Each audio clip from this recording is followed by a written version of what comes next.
우리 함께 봉독한 말씀 통해서요, 우리 설교 제목 같이 한번 보실까요? 더 큰 은혜를 사모하라. 사모하시기를 바라면서 이렇게 말씀 나누겠습니다. 여러분, 눈치 씻고 찾아봐도요, 문제 없는 세상은 없습니다. 문제 없는 인생도 없고요. 우린 사실 기저에 우리 안에 깔려 있는 것이 죄로 물든 헝클어진 우리의 내면이잖아요. 사실 육체의 질병의 문제도 그렇지만 우리에게 행불행을 결정짓는 많은 문제들 우리의 내면에 있습니다. 아무리 여러분 많은 것을 쌓아둔들 마음이 지옥 같은 인생이 행복을 누릴 수 있겠습니까? 어려운 일이죠. 그래서 우리는 인간의 죄성과 불완전함, 그들이 얽히설키 모여있는 이 사회의 구조적인 문제들, 한 개인만 두고 보더라도 육신과 정신과 영혼의 여러 가지 많은 문제거리들이 산적해 있는, 정말 우리는 복잡한 미로를 보듯이 이 세상의 문제를 봅니다. 자, 그런데 세상에만 문제가 있는가? 그렇지 않고요, 교회 안에도 문제는 많이 있습니다. 우리 교회는 아무런 문제 없어요. 그런 교회가 더 문제가 있을 가능성이 있어요. 하나님 앞에 이실직고 하는 것이 제일 빠른 해결책인데, 하나님, 우리는 연약한지라 우리는 주님의 은혜로 다 의롭다함을 받았으나 실제적으로는 우리는 날마다 죄와 싸워, 피 흘리기까지 싸워 간신히 거룩함에 이르러가는 그러한 구원받은 죄인입니다. 여러분, 이런 고백하는 분들이 모여있는 곳이 교회이잖아요. 완전한 이상을 우리는 꿈꾸지만 현실의 교회는 그 괴리와 격차가 여전하여서, 그래서 교회가 드리는 가장 중요한 기도 중에 하나, 성도들이 반드시 우리가 고난주간을 앞두고 있기 때문만이 아니라 날마다 기도 생활에 빼놓아서는 안 될 기도 제목이 바로 회개의 기도입니다. 자, 오늘 우리는 본문의 말씀에서 이 초대교회의 여러 교회들 가운데 가장 문제 많고 탈 많은 이 문제투성이 교회로 손꼽히는 고린도 교회에 보내진 바울의 편지를 지금 보고 있습니다. 우리가 현대교회가 많은 슬로건으로 외치는 초대교회로 돌아가자, 초대교회를 닮아가자, 이런 말들을 할 때 물론 교회의 아주 원형질과 같은 그 모습이 초대교회들 안에 있죠. 신앙의 순수성이 그러하고요, 아주 단순 명료하게 하나님의 말씀이면 때로는 생명까지 바치면서 그 신앙을 지켜갔다. 카타콤의 지하 묘지에 또 하나의 세계를 만들면서까지 신앙을 사수했던 그 모습들은 우리가 반드시 닮아가야 할 모습입니다. 근데 우리가 서신서를 또 곰곰이 읽어보게 되면요, 그렇게 흠모할 만한 초대교회 안에도 왜 옥의 티도 있는 법이듯 여러 가지 문제들이 없지는 않았다는 걸 알 수 있어요. 바울이 보낸 편지들, 그리고 일반 사도들의 이름으로 쓰여진 서신서들을 보면 당시 초대교회가 앓고 있었던 문제 상황들이 여실히 드러나고 있죠. 여러분, 계시록을 읽어보시면 계시록 역시도 소아시아 당시에 역사적으로 실존했던 그 7 교회의 이름의 편지로 보내진 이 계시록이란 말이에요. 그랬을 때 그 7 교회도 말하자면 다 흠이 있고 다 문제가 있어서 주님이 회개하라고 책망을 받아야만 했던 그런 교회였다는 것을 우리는 알 수 있습니다. 자, 그중 우리가 한 교회, 고린도 교회를 보고 있는 것인데, 그 많은 문제들 중에도 고린도 교회 하면 고린도 교회는 어느 모로 보나 문제가 빠지지 않은 그런 교회만큼 아주 심각한 사실은 교회였어요. 교회 안에 당파의 문제, 그래서 서로 나는 아볼로파니, 나는 게바파니, 나는 바울파니, 나는 이것도 저것도 싫다, 나는 그리스도파니, 이렇게 하면서 한 교회가 여러 계파고로 나누고 분열과 갈등이 있었던, 교회 안에 성적인 스캔들이 있었고, 그리고 리더십이 인정받지 못하면서 많은 문제들이, 우상 숭배의 그런 문제들까지도 산적해 있었던 것이 고린도 교회였습니다.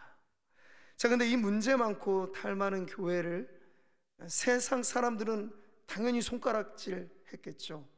그리고 교인들 스스로도 부끄러워했겠죠. 근데 이 교회를 바라보는 바울의 마음은 조금 달랐어요.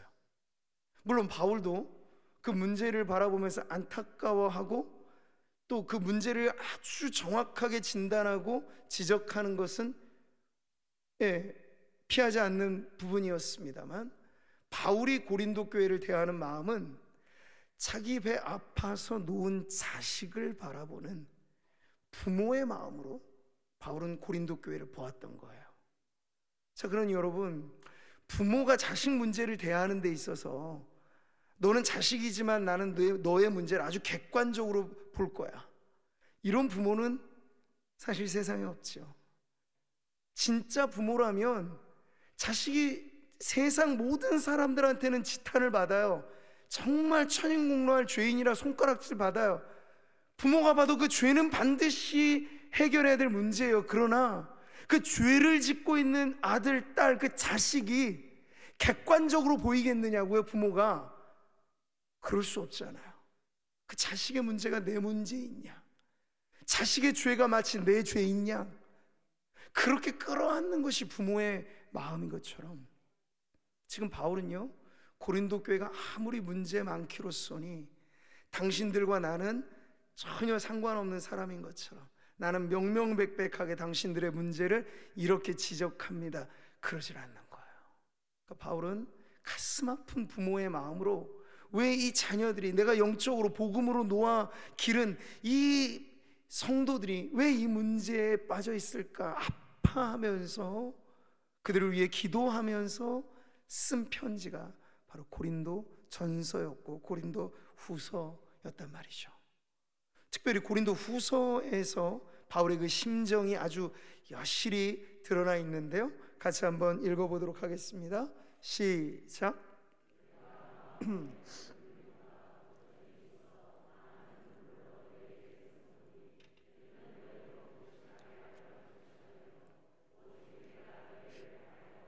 넘치는 사랑이 있음을 너희로 알게 하려 함이라.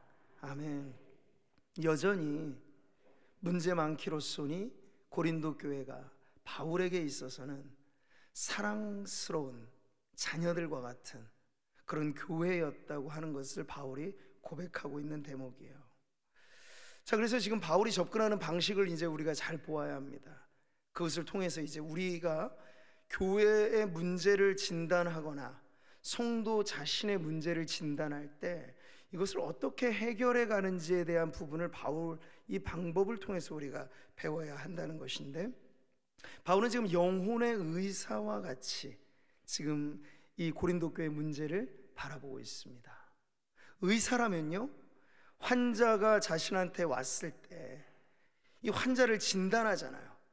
진단한 결과 아주 몹쓸 병에 걸렸거나 정말 지금 당장 손 쓰지 않으면 큰일 날 문제가 진단됐다면 어떻겠어요, 여러분? 의사인데 환자가 기분 나쁠까봐 그 이야기 안 해주면 그건 의사로서의 윤리를 저버리는 사람이겠죠. 당연히 그 문제를 정확하게 알려주어야 하는 것이 의사의 의무입니다. 그런데 의사가 그 병명을 진단할 때 병명만 진단하느냐, 그게 아니고 그 병을 고쳐줄 수 있는 치료의 방식, 그 처방을 또 알려주는 것이 의사로서의 아주 중요한 책무이기도 하죠. 바울이 지금 고린도 교회라고 하는 그 공동체의 문제를 접근하는 방식이 바로 이와 같은 진단과 처방의 방식이었다는 걸 우리는 알게 됩니다. 자, 고린도 교회가 지금 여러 가지 많은 문제들이 산적해 있다고 했는데요, 그 가운데 바울이 많은 지면을 할애해서 다룬 문제를 보면 그것이 당시 교회에 아주 심각한 문제였다는 게 더 도드라지는데, 그 중 하나가 바로 은사의 문제였어요. 은사. 성령의 은사를 가지고 고린도 교회는 성도들 간에 많은 오해가 있었고, 그것 때문에 다툼이 있었고, 우열 간의 어떤 영적인 그런 열등의식, 우월감, 이런 것들이 막 교묘하게 섞여져 있는 그런 문제가 고린도 교회에 있어서 바울은 고린도전서 12장부터 14장까지 바로 이 은사의 문제에만 집중적인 처방을 내리고 있는 걸 우리가 보게 되는 거죠. 자, 물론 우리가 고린도전서 13장은 아름다운 사랑의 송가로도 불려지는 유명한 사랑장으로 손꼽히죠. 하지만 고린도전서 13장의 문맥은 그 은사의 문제로 정말 지지고 볶고하다 못해 교회가 쪼개질 정도로 어려움을 겪고 있는 그 고린도 교회에게 처방전을 내려주는 가운데 써진 내용이 사랑의 장이라고 하는 점을 우리는 또한 알아야 합니다. 이 모든 것이 바로 진단과 처방의 방식으로 쓰여졌다 하는 것이죠. 자, 특별히 12장은 은사의 전반적인 문제를 다루고 있고, 그리고 사랑장을 지나 14장은 방언과 예언의 문제를 집중 조명하고 있습니다. 자, 그러면서 지금 바울이 일반적인 그들의 치유책을 제시할 때 오늘 우리가 읽은 본문이 바로 그 내용에 속해 있는 거예요. 이 은사의 여러 가지 많은 문제들로 인하여 아파하고 힘들어하는 교회에게 처방전을 쓰면서 12장 31절이 지금 이렇게 말씀하고 있다는 거죠. 우리 한 번 더 같이 읽어보겠습니다. 너희는 더욱 큰 은사를 사모하라. 내가 또한 가장 좋은 길을 너희에게 보이리라. 아멘. 자, 여기 보세요. 지금 고린도 교회가 그렇지 않아도 은사 문제로 시끌벅적한데 바울이 처방전이라고 적어주는 것이 더 큰 은사를 사모하십시오 라고 말을 한다면 이게 어떻게 받아들여져야 될까요? 고린도 교회는 이미 은사주의자들이 팽배하게 교회를 장악하듯 해서 뭐 은사 하나 없으면 명함도 못 내밀고 그러한 지금 형편이었거든요. 은사의 사용 문제가 교회를 매우 무질서하게 만들기도 하였고, 근데 거기다 대고 지금 바울이 더 큰 은사를 받으십시오 이렇게 지금 처방을 한다는 것은 과연 무슨 의미일까요? 자, 여기서 우리는 좀 기억해야 될 부분이 있습니다. 성경 원어로 말하자면 은혜라고 하는 말과 은사라고 하는 말 모두는 같은 뿌리예요. 바로 선물이라는 뜻이죠. 은혜도 선물인 까닭은 우리가 노력하고 우리의 공로로 받은 게 아니고 하나님의 절대적인 호의로 받을 만한 자격 없는 우리들에게 주어진 걸 은혜라고 말할 때 그 은혜는 선물인 줄 믿습니다. 은사도 마찬가지예요. 뭐 초대교회에 많이 회자되었던 방언이니 예언이니 뭐 통변이니 치유니 신유니 여러 가지 많은 이런 은사들은요, 그들이 뭐 기술을 터득해서 얻은 게 아니고 성령께서 임의로 성령께서 주권적으로 주신 성령의 선물이 성령의 은사였다는 얘기예요. 자, 그런 면에서 우리는 지금 더 큰 은사를 사모하십시오 라고 말했을 때 이 바울의 그 심중에는요, 어떤 처방을 그들에게 내리고 있는지가 아주 분명한 것이죠. 이렇게 풀이해 볼 수 있습니다. 여러분은 아마 자신이 충분하게 은혜를 받았다고 여길지 모르겠습니다만 아닙니다. 여러분은 아직 충분하리만큼 더 은혜를 받아야 할 상태이니 그 하나님의 선물로서 주어지는 은혜, 은사를 더 사모하십시오. 지금 이렇게 말하고 있는 것이에요. 기독교 변증가로 잘 알려진 C.S. 루이스가 영광의 무게라고 하는 설교 메시지 집에서 그는 이렇게 말을 한 적이 있어요. 우리가 생각하는 것과는 좀 다른 방식이죠. 우리의 문제는 너무 많이 갈망하는 데 있지 않고 너무 적게 갈망하는 데 있습니다. 그러니까 하나님이 보시기에, 부모가 보기에 자녀들이 여러분 요구하는 게 부모가 주고자 하고 줄 수 있는 것에 비하면 어린 자녀들이 고작 사실은 어린아이들은 뭐 솜사탕 사달라고 뭐 아주 어린애들 얘기하는 겁니다. 조금 커지면 이제 스마트폰으로 바뀌어지고요. 근데 이제 어린 아기들을 기준으로 하면 그렇다는 거야. 그러니까 애기들이 아무리 많은 걸 이렇게 요구해도 부모가 보기에는 너가 구하는 게 내가 줄 수 없어서가 아니라 더 많은 걸 구해도 돼. 나는 너에게 더 좋은 걸 주고 싶어.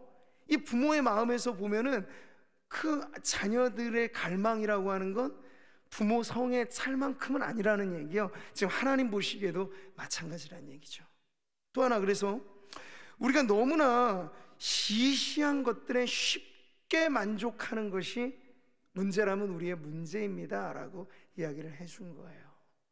만약에 부모가요, 여름 휴가를 멋지게 계획하고 너에게 이 세상에서 가장 아름다운 에메랄드빛 해변과 반짝거리는 백사장이 있는 그곳에 내가 이번에 너를 데려갈 거야 라는 부모의 계획이 있는데, 이것은 전혀 알지 못한 채 애들은 집 앞에 오래된 그 모래사장 있죠, 거기에서 그냥 진흙범벅하면서 노는 것에만 익숙한 나머지 부모가 나를 데려다 주려고 하는 그 환상적인 그 자리는 모른 채 계속 거기서만 조물딱 거리고 있는 그 모습을 보면 부모는 그런 심정인 거예요. 너는 너무 작은 것에만 만족하고 있구나.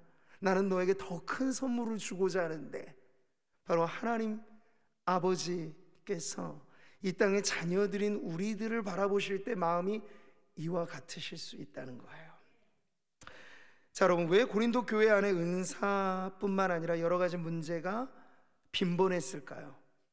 그것은 은사가 있어서가 아니에요. 은사는 하나님 성령의 선물이기 때문에 그 자체로 좋은 것입니다. 근데 은사를 받고 그 은사를 사용하거나 혹은 은사가 나한테는 이런 게 없어서 뭐 그것 때문에 좀 쌤내거나 혹은 열등감을 느끼거나 그런 여러 가지 문제들에 파묻혀 있었던 교회는요, 진짜 문제는 뭐냐면 그 작은 것에 머물러 있어서 보다 큰 하나님의 선물에 대한 기대감이 일찍부터 메말라 버렸다. 그게 문제라고 지금 바울은 이야기해주고 있는 것이죠. 조선시대 실학자 중에 위백규라고 하는 학자가 이 후학들에게 독서법을 가르쳐 줄 때 한 말이 있어요. 모름지기 책을 읽는다는 것은 이런 것이다 하면서 깊이 파내려가는 우물을 이야기하는데, 한 석자 정도를 먼저 파내려 가라. 그러면 거기서 탁한 물을 발견하게 될 거다. 근데 그 석자 정도만 파내려 가면 그 정도 수준의 물밖에는 못 볼 것이니 6자 정도 깊이로 더 파내려 가보라. 그러면 이제 그보다는 조금 더 맑은 물을 얻을 수 있다. 하지만 그것도 여전히 마시기에는 불충분한 물일 것이니 그보다 깊이 파내려 가라. 9자 정도 깊이 파내려 가면 거기서는 이제 아주 단 샘물을 발견하게 될 것이다. 공부하고 무언가를 익힌다라고 하는 것은 그냥 선무당이 사람 잡는다는 말처럼 어설픈 정도로만 파내려 가면 혼탁함 정도밖에는 얻는 게 없다는 거예요. 근데 이게 공부에만 적용되는 문제일까요? 아니라고 봐요. 저는 성도들이 은혜를 누리며 살아가는 삶에도 마찬가지입니다. 하나님의 깊은 은혜를 경험하는 그 은혜를 우리가 비유컨대 하나님의 은혜 바다에 빠진다고 하잖아요. 근데 일반 성도들이, 저와 여러분이 하나님의 은혜를 지금 맛보고 누린다는 것은 과연 어느 정도의 수준일까를 한번 생각해 보시죠. 혹 석자 정도 파내려 가서 진흙 같은 정도로만 우리가 발견하고 그것만 조물딱 거리면서, 야, 그래도 내가 땅 표면에 비하면 얼마나 지금 신기한 경험을 하고 있어? 이 정도에 지금 머물러 있을 수도 있어요. 그런데 그러면 그 성도에게 대한 처방전은 뭔지 아세요? 성도요, 더 깊이 파내려 가보십시오. 그러면 진흙 정도의 수준이 아니라 아주 물과 같은 것을 만날 수 있을 겁니다. 근데 그 정도 들어가서 이제 고린도 교회 성도로 말하자면 은사를 받은 거예요. 방언도 할 줄 알고, 뭐 당시로서는 통역도 할 줄 알고, 신유도 할 줄 알고 막 그런 거예요. 근데 바울이 보니까 그 정도 수준에서만 또 머물러 있는 성도들이 너무 많아서 그것 가지고 폼내고, 그것 가지고 내가 더 나아, 아니요 나는 뭐, 이렇게 서로 가는데 우열 다툼이나 하고 있고. 근데 그런 성도들에게 바울은 지금 처방전을 주기를, 사랑하는 성도요, 하나님의 은혜는 그보다 더 깊은 곳에 있으니 지금보다 더 깊은 은혜를 맛보시기 바랍니다. 근데 그러한 처방전으로 우리가 지금 이해할 수 있는 것이죠. 저는 이것이 에스겔이 보았던 환상과도 연결이 된다고 봅니다. 하나님께서 회복하실 그 회복의 이상을 선지자에게 하나님께서 환상 가운데 보여주셨을 때 측량을 해나려 갈수록 더욱더 깊어지는 강가로 그를 인도하는 그 환상을 보여주시잖아요. 우리 말씀을 같이 한번 읽어보겠습니다. 시작.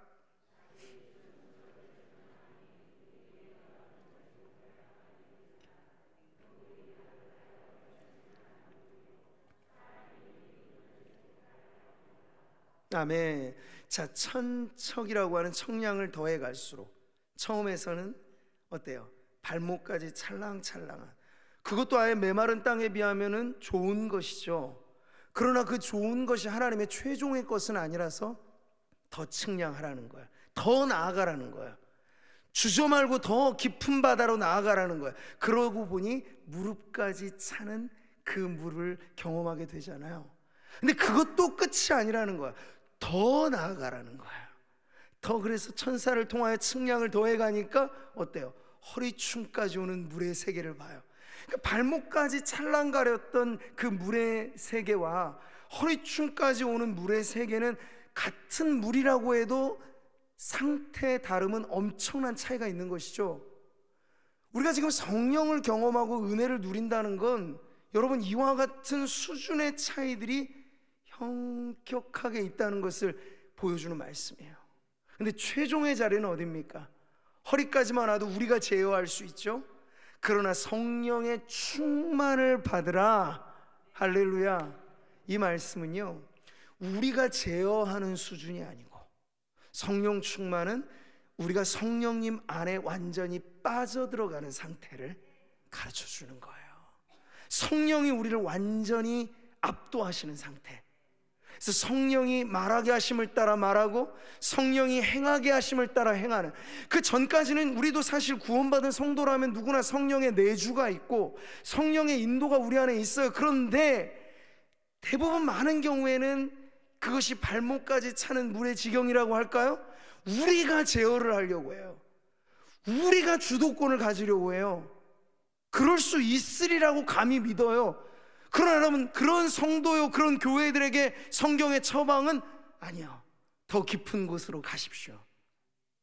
가고 또 가게 되면 교회라고 하는 공동체 전체가 성령에 잠김받듯이 충만하게 되는, 여러분, 그러한 지경이 바로 하나님 우리 아버지께서 구하는 자에게 성령을 주시지 않겠느냐 말씀하신 우리 주님께서 우리에게 기대하시고 약속하신 은혜인 줄 믿습니다. 우리가 여러 가지 영적인 질병과 여러 가지 많은 인생의 성도로서 고민하는 문제들을 살고 있습니다. 그럴 때 그 문제로부터 답을 얻는다는 건, 문제를 우리가 객관화시켜서 답을 얻을 수 있을까? 아니요. 뭐 은사 사용의 문제가 된다고, 어떤 그 교회 사적으로도 그래. 어떤 사람들은 아예 뭐 자라보고 놀란 가슴 숫뚜껑 보고도 놀란다 그러잖아요. 그래서 아예 은사를 없는 걸로 칩시다, 이렇게 교단적인 신학으로 만들기도 해요. 아니 근데 성령께서 뜻대로 주시는 게 은사인데, 물론 2000년 전의 상황과 지금은 좀 달라요. 성경이 완간된 상태에서 우리가 이 성경을 계시적인 차원에서 은사가 쓰여졌을 것이라고 추측하는 초대교회와 지금은 좀 달라요. 지금은 우리가 특별한 계시는 오직 하나님의 성경의 말씀으로 종결된 시대를 우리가 살고 있기 때문에 누가 그냥 꿈으로 계시를 받고 누가 무슨 방언으로 계시를 전하고 이런 일은 지금은 없다고 믿는 거죠. 그럼에도 불구하고 성령께서 우리의 혀를 통제하시고 컨트롤하셔서, 여러 사도행전적인 방언의 특징은 모국어를 넘은 외국어적인 방언도 있었고, 또 하나는 천사의 말이라고 표현될 만큼 하나님과 내 영의 소통으로 이루어지는 기도의 언어로서의 방언도 있었어요. 근데 지금도 유효한 것 중에 하나는 뭘까요? 기도의 언어로서의 방언은 언제든지 성령께서 원하는 자에게 선물처럼 주시는 축복이라고 여러분 믿으시기를 바랍니다. 자, 그런 은사들을 성령께서 마음대로 선물로 주시는데 신학이 그걸 거부하면 어때요? 완강하게 우리의 마음을 걸어잠가요. 은사는 없다, 은사는 없다, 은사는 없어야 된다. 완강하게 골키퍼가 골 안 들어가려고 막고 있는 채비를 단단히 하고 있는 사람에게 성령은 인격적인 분이신데 그걸 부시면서까지 들어가시겠느냐고요? 그러지는 잘 않으신다는 거예요. 그래서 은사는 없다라는 신조를 가지고 있는 데에는 은사가 잘 나타나지 않아요. 근데 성령의 선물로서 지금도 초대교회의 상황과 지금의 상황의 다름을 우리가 감안하고서라도 은사의 특징은 내가 개발해서 뭐 악기 연주 잘하고 내가 개발해서 뭘 잘하고 이런 것을 성령의 은사라고 말하지 않고 성령께서 성도들에게 선물처럼 주시는 그런 성령의 선물이 지금도 있다고 믿으면 믿는 성도에게 하나님은 그 선물을 주실 줄로 믿습니다. 그러니까 그걸 여러분 통제한다고 해결되지 않는다는 말이에요. 이유는요, 그 은사 사용을 여러분 매뉴얼화 시킨다고 해결이 될까요? 그것도 어려운 말씀이에요. 그러니까 더 중요한 건 뭐냐면 고린도 교회에 바울이 내려준 처방전처럼 여러분이 지금 그 은사 문제를 가지고 왈가왈부하고 그것이 우쭐하기도 하고 열등감을 느끼게 하는 그 문제가 된 것은 은사 자체에 문제가 있는 게 아니고 여러분 안에 더 꽉 차오르는 은혜가 더 필요하다는 것을 보여주고 있는 것입니다. 그러니 사랑하는 성도들이여, 하나님의 더 큰 은혜를 사모하십시오. 네, 이런 지금 답을 주고 있는 것이에요. 여러분, 교만과 열등감은 동전의 양면처럼 붙어 있어요. 이걸 잘 기억하셔야 됩니다. 그래서 영적으로 교만한 상태에 있게 되면요, 하나님의 은혜를 더 사모하는 쪽으로 가지 않고 뭐 이 정도면 됐지, 나 정도만 하라고 해, 이런 자만심에 빠지게 돼서 하나님의 더 큰 은혜를 오히려 자신이 스스로 가로막게 되는 문제가 생긴다는 거예요. 그래서 은사를 받은 성도이건 그렇지 않은 성도이건 간에 바울은 지금 모든 교회 모든 성도들이 하나님의 더 깊은 은혜를 체험하면서 그 은혜로 말미암아 우리의 영혼에 병든 문제들이, 교회에 병든 문제가 해결되기를 지금 이 말씀을 통해서 가르쳐주고 있다는 얘기예요. 짐 콜린스라고 하는 사람, 위대한, 좋은 기업을 넘어 위대한 기업으로, 이 책을 쓴 작가가요, 후속작으로 쓴 책이 있습니다. 위대한 기업은 다 어디로 갔을까? 근데 그가 관찰해 보니까 이런 거예요. 아주 세상에 손꼽히는 위대한 기업이 30년을 넘어가기가 힘들다 하는 관찰을 했어요. 그래서 그가 후속작으로 쓴 건 위대한 기업에 일어나는 흥하는 공통점만이 아니라 패망하는 이유가 과연 뭘까를 관찰한 거예요. 그래서 그가 이 글을 쓰면서 목적하는 게 이거였어요. 절대 망할 것 같지 않은 기업들이 어떻게 몰락하게 되었는지에 대한 이 통찰을 제시해서 리더들로 하여금 비극적인 운명을 피할 수 있도록 좀 도와주려고 이 책을 썼다는 거죠. 그래서 여기서 기업 몰락의 5단계를 이렇게 딱 보여주는데, 여기 보시게 되면 제일 첫 번째 단계가 중요하잖아요. 근데 제일 첫 번째 몰락하는 단계가 여기 뭐라고 하고 있죠? 성공으로부터 자만심이 생겨나는 단계예요. 네. 모든 몰락하는 기업을 샅샅이 관찰해 보았더니 공통점이 있으니, 이제 뭐 주식 상장을 하고 회사가 이제 뭐 유니콘 기업이라고 뭐 이게 찬사를 받고 그러다 보니까 너무 일찍 샴페인을 터뜨리고 자기들끼리 자화자찬하면서 자만심에 빠져버리게 되는 거예요. 그랬더니 더 성장할 수 있고 더 위대해질 수 있음에도 불구하고 바로 거기서부터 하락세를 이어가면서 나중에는 더 이상 해결책을 찾을 수 없는 몰락의 지경까지 이렇게 빠져들어가게 된다는 것이에요. 저는 이것이 기업에 대한 관찰만은 아니라고 생각합니다. 교회도 마찬가지예요. 30년이라고 하는 한 세대를 넘어서 교회가 계속해서 발전해가는 교회들이 이 지구상에 여러분 얼마나 된다고 보십니까? 생각만큼 많지를 않아요. 그러니까 아주 잘하면 어떤 굴지의 교회를 일으켜 세운 카리스마틱한 목회자가 있으면 그 사람 당대의 교회가 왕창 이게 커지는 교회들은 종종 있어요. 근데 그 사람이 지나가고 나면 여실히 교회가 리더십이 쪼개지고 성도들이 분열되고 하면서 하락세 국면으로 가는 게 많은 교회들의 공통 분모라는 거죠. 그러니까 교회들 안에도 이런 문제가 있다는 거예요. 너무 빨리 성취한 나머지 자만심이 생겨서 더 배고파하고 더 굶주려 하고, 은혜로 말하자면 우리는 아직 하나님의 은혜의 그 드넓은 세계에 비하면 나는 해변에서 한 움큼 모래알갱이를 쥐고 노는 어린아이와 다를 바 없습니다 라고 말해야 하건만, 성도들이 마치 나는 하나님의 은혜를 다 받은 사람이냐, 이제 나는 되었다, 나는 보고 있다, 나는 완성했다. 그게 옛날 라오디아 교회가 자만했던 거잖아. 나는 본다, 나는 부자라, 부족함이 없다. 근데 예수님이 보실 때 라오디아 교회가 제일 문제 많은 교회였어요. 너의 눈먼 것과 너의 영적으로 가난한 것과 너의 죽게 되어진 것과 자기들만 몰랐던 거야. 왜 그랬을까요? 자만에 빠져버리게 되면 제대로 된 사리 분별을 하지 못하는 지경에 이르게 되는 것이죠. 사랑하는 성도 여러분, 오늘 우리가 말씀을 통해 기도하는 자리에 나아갈 때 더 큰 은혜를 사모하라는 이 말씀이 상황적으로는 오늘 우리 교회에게 은사의 문제는 꼭 아닐 수 있어요. 그러나 성도들 모두에게 공통적으로 있는 것 중에 하나, 초신자 시절에 간절했던 그 믿음이 10년을 지나고 20년 지나고 대부분 안타깝게도 직분을 받기 전에는 순수했던 신앙이 직분을 받고 어느 정도 선에 올라가면 아 나는 되었다, 이만하면 됐지 뭐, 나는 표준이야. 그건 영적인 자만심입니다. 목회자이건 누구건 간에 상관없어요.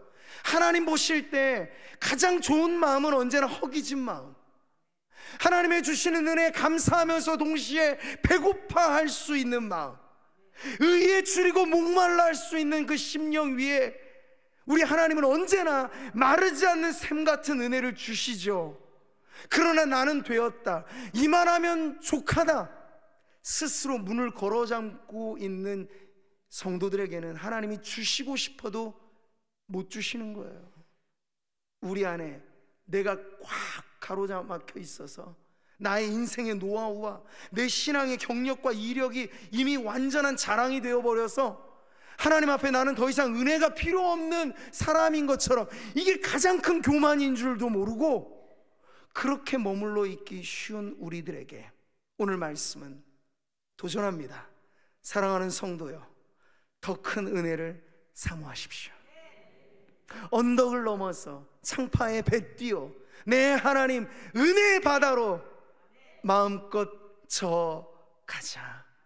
성도들의 인생의 노래는 가면 갈수록 흥겹게 이 노래를 불러야지, 이제 어느새 벌써 우리는 정박해버렸고 은혜의 바다를 향하여 배 띄워가는 용기도 없고 도전도 없고 그 정박해 있는 항구에서 논일고, 이게 우리의 사명이 아닌데 주님은 배 띄워서 저 선교지로 가라고 하고 저 하나님의 나라를 위하여 헌신하라고 우리를 이끄시건만 우리는 항구에 머물면서 여기서 집을 지어버리고 여기서 유흥에 도취해버리고 혹 있지는 않은지, 역사 속에 지금껏 우리가 살아있다는 건 참 감사한 일입니다. 그러나 우리가 앞으로의 한 세대, 앞으로의 한 세기를 더 이어가려면 오늘 우리에게 명백해야 할 것, 그것은 은혜에 굶주린 마음입니다.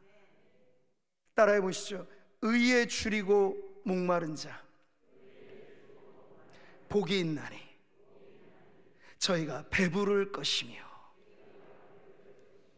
아멘.